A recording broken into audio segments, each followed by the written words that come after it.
You always remember where you were when something truly horrible happens. That afternoon, I was sitting at my desk, feet up, cola in hand. Not a care in the world. I flipped my notebook to a blank page and took a sip of my drink. A few taps of the keyboard and LCL 8B from year 2020 became LCL 8B from year 2019. And lo and behold, I, Michael, the world's first techno-idiot turned techno-whiz, was in. You see, finals were next week. The recordings were missing. I had scrounged around the site and found a couple of posts from students complaining that the lecturer had been slacking in recording them. I had a trick these whining suckers didn't though. The end of the URL of the recording read, LCL 8B 121420 MP4. You see, when I did skip class, some were simply not uploaded as a result of technical difficulties or otherwise, and I began to miss out. But the trick here, you could change the site's address to a year prior, and funny enough, a lot of the time the same lecture was recorded the year before, and for a lot of classes the content had not been changed. Bingo, problem solved. The lecture started off like any other. The ceiling-mounted camera recorded the lecturer front and center with a whiteboard behind. The back of a few students' head framed the bottom of the screen, watching the speaker and the board. This recording, however, something was off. There was no youthful babbling at the beginning of the session before the start.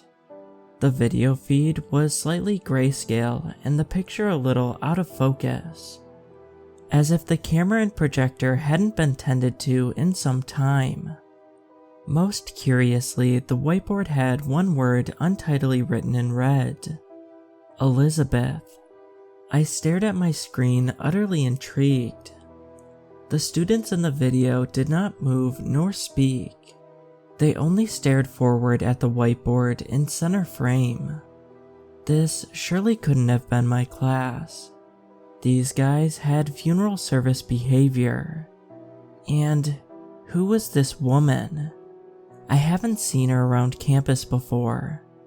She stared at me, eyes sunken and face gaunt. She looked unblinkingly towards the camera. The class was silent. Frayed brown hairs had drifted partially over her pale face, and the class sat quiet. She opened her mouth, but not to speak. She moaned a single tone, and it didn't stop. My heart was racing.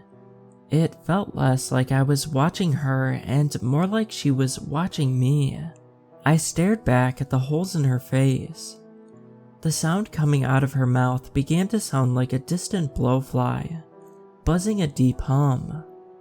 But I couldn't bring myself to close the site. I kept looking on.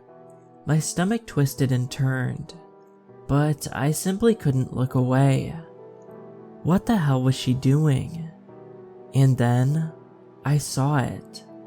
Its head was disproportionately massive, the size of a torso upon one starved neck. Because of this, it seemed to struggle to wander into frame behind the woman.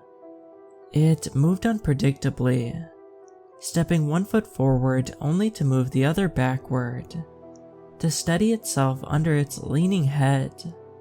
The head was a moldy grape, round, smooth, and fleshy, bobbing and leaning unsteadily as it slogged behind the woman.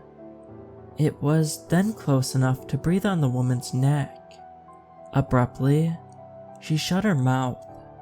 From what I could see, it had no eyes, but it did have a mouth now agape, lined with long finger-like teeth that looked like white pencils.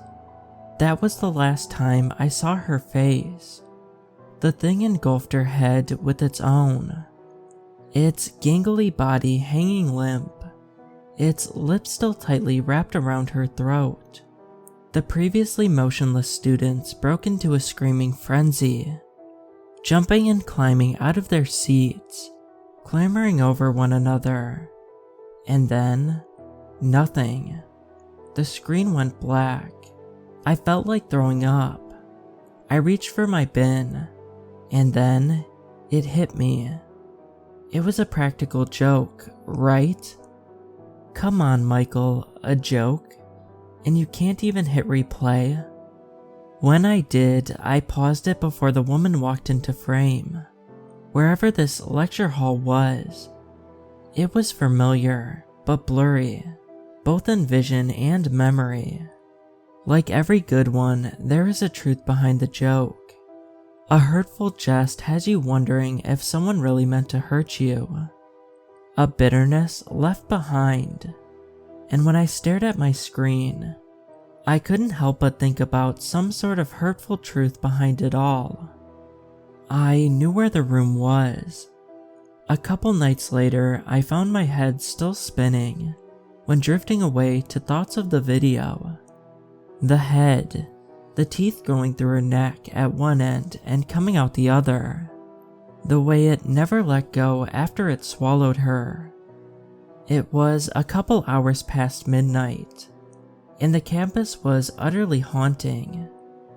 Somewhere usually filled with bustling students and chatter, now hollow and quiet, made my heart race. There were lights on outside to dispel people that were just like me.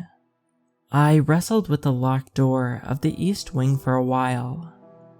I prayed that hallways were not the security's priority to add alarms to, rather the rooms inside which housed exam papers and valuable equipment. And I was right. No alarm sounded when I lockpicked my way through. I was in, but my mind went to a possible silent alarm. I had to be quick. Down the hall to the right, I found the room. It was sealed from the outside, the windows plastered with some sort of plasticky material that could not be peeled if I gave it all my might. It had been blocked off from students and staff for almost 4 years on account of maintenance, but at that moment I didn't quite buy that. I needed a way in. The locks on the door were intimidating. One large metallic contraption above the door handle, a second below requiring a small key, but I couldn't turn back now. That's when something quite peculiar happened. The handle turned and the door opened. Curiosity beckoned me and yielded. Inside, I heard each and every one of my steps with reverb. There was no sound in the theater, and each movement echoed to the black curtains against the wall behind the whiteboard. This was where it happened. Nothing happened, Michael. This is where they recorded the prank, or whatever awful taste idea that was. I was halfway down the steps. I looked about. Things were dusty, unkept. The projector and camera mounted to the distant ceiling were tilted, pivoted, leaning because of the weight. The heavy weight and the thin neck, holding it together. I shuddered. Each step drew me closer to the board, into frame, into where Elizabeth must have been standing when it happened. I had reached the bottom. The room smelled like sulfur. Dust coated my tongue and throat. I was standing at the stage, but there was no show. Looking back, there were just empty rows where many smiling faces must have sat before. I pushed a line of dust off the lectern with my finger, and for the first time in a few days, smiled. And that's when I noticed it. It didn't want to be seen, nor heard, not at first, but I saw it. My heart sank. Across the back wall towered an obsidian curtain draped from ceiling to floor, almost to the floor. In the few feet it didn't reach the ground stood two legs, gawky, awkward legs. Hello? I called. Nothing. The pace of my breath raced my heart to the finish line.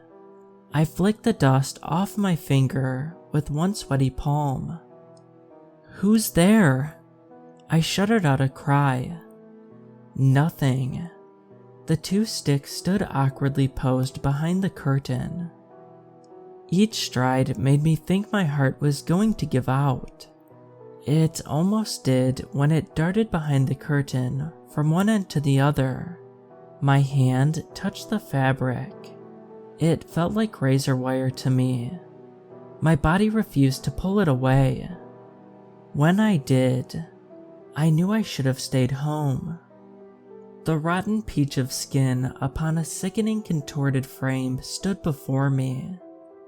A pitted skin fruit wobbling upon a skeletal neck. It opened its mouth and the decaying stench hit me.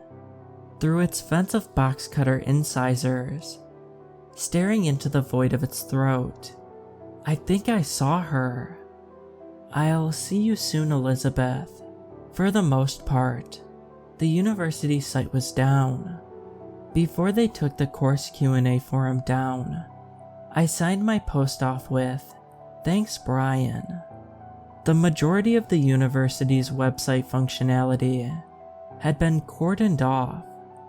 Since an incident occurred at Lecture Hall 8 in December, they were under some real damage control. While we were kept in the dark, I found a diary written by someone named Michael in one of the lecture halls at the university, detailing his encounters and what I believe to be the reason for the university's closure.